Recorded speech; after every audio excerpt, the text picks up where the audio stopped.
দীর্ঘ 10 বছর প্রবাসে কাটিয়ে যখন কাউকে না জানিয়ে বাড়িতে আসি সবাইকে সারপ্রাইজ দিব বলে, বাড়িতে এসে আমি নিজেই সারপ্রাইজ হয়ে যাই। কারণ আজকে আমার ছোট ভাইয়ের বিয়ে, অথচ আমাকে কেউ একবার বলেওনি। আমি বাড়িতে আসায় কেউ হয়তো বা খুশি হতে পারেনি। আমি ভালোভাবে বুঝতে পারছিলাম বিষয়টা, কারণ তাদের চেহারায় খুশির চেয়ে বিরক্তির ভাবটাই আমি বেশি দেখতে পাচ্ছিলাম। সবার সাথে কৌশল বিনিময় করে ঘরে যাই, তখন বাবা আমার পিছন পিছন আসে। বাবা, কিরে নিলয়, হঠাৎ বাড়িতে চলে আসলি যে, কোনো সমস্যা হয়েছে? না বাবা, কোনো সমস্যা হয় নাই, তোমাদের দেখতে মন চাইলো তাই চলে আসলাম। বাবা, ও তা আবার যাবি কখন? বাবার কথাটা শুনে অনেকটাই অবাক হলাম। এই মাত্র বাড়ি আসলাম আর এখনই জিজ্ঞেস করছে কখন যাবি। একটা মুচকি হেসে বললাম, কিছুক্ষণ পর চলে যাব বাবা। ও, এখন না এসে কিছুদিন পর আসতি? এখনো অনেক লেনাদেনা বাকি আছে আমাদের। বাবার কথা শুনে কিছু বললাম না। তখন মা বলল, মা কিরে বাবা, চলে আসলি কেন? কোনো সমস্যা হয়েছে? না মা, সমস্যা হয় নাই, এমনি চলে আসলাম তোমাদের দেখতে।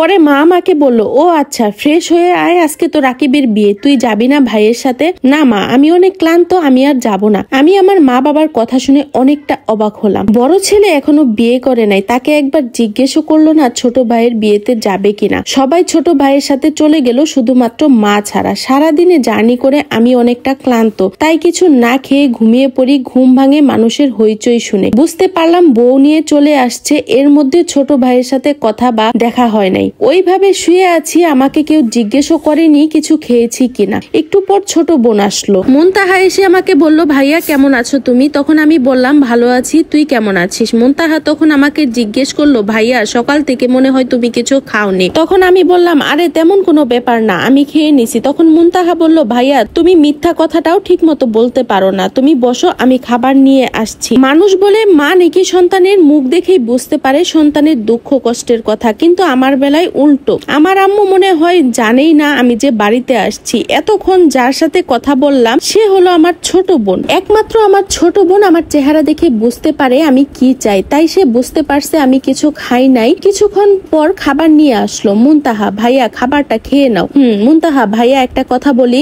বল, কি বলবি? মুনতাহা, এই খাবারগুলো আমি তোমাকে খাইয়ে দেই ভাইয়া। ভাইয়া তখন বলল, হ্যাঁ ঠিক আছে, অনেকদিন হলো কারো হাতে খাবার খাই না, তুই আমাকে খাইয়ে দে। তারপর ছোট বোন আমাকে খাবারগুলো খাইয়ে দিয়ে চলে গেল। রাতের বেলা সবাই আমার ঘরে আসলো, সাথে আবার ছোট ভাইও ছিল। আম্মু তখন বলল, নিলয় আসার সময় কি কি নিয়ে আসলি, আমাদের একটু দেখা। তখন আমি বললাম, নিয়ে তো আসছি অনেক কিছু, কিন্তু কাকে কি দিব বুঝতে পারছি না। তখন বাবা বলল, কাকে কি দিবি মানে? আমরা তোর পরিবার, আমাদেরকে দিবি? একটা মুচকি হাসি দিয়ে বললাম, তোমরা আমার পরিবার? তখন বাবা বলল, কেন?